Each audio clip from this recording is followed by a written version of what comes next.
The dramatic story of the American aircraft carrier Franklin began at about 7 a.m. on the 19th of last March. Her planes had just been ordered to attack the enemy. Everything was proceeding with the usual naval precision. Then suddenly, at a few minutes past 7, it happened. In the words of Captain Gehres, just after we had started launching the planes, a Japanese bomber came out of a low cloud directly ahead and hit us with 2 bombs.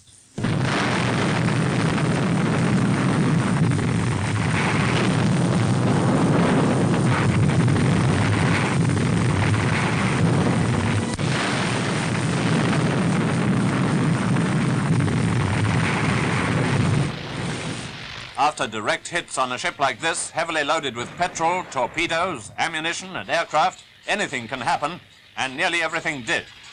Petrol tanks exploded, planes down below caught fire, ammunition went off, but the ship's company fought the disaster with the utmost coolness and courage. Their orders were, save the ship, rescue the wounded.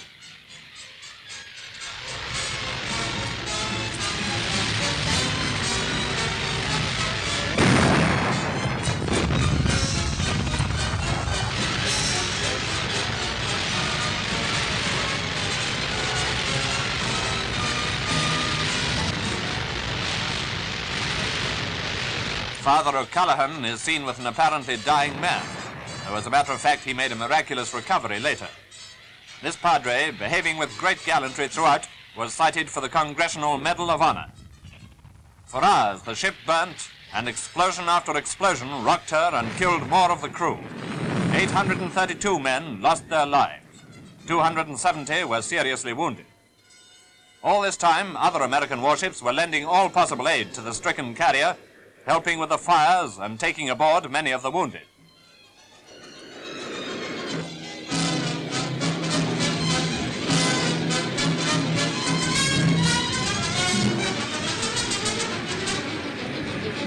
Here, some of the Franklin's crew, cut off by raging fires, jumped for safety to the destroyer Hickock.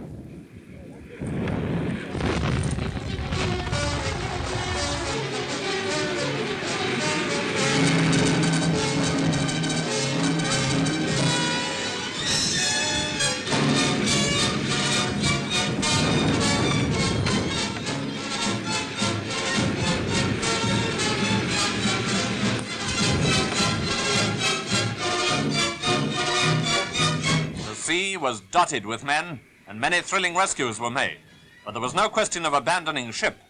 Fires and explosions continued, but the crew of the Franklin kept up the exhausting and hazardous struggle, even against all probability of success.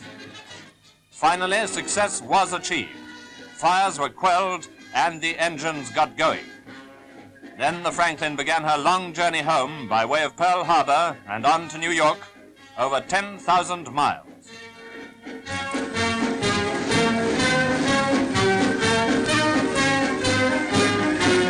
Certainly an amazing story of courage and a crew's determination not to abandon ship.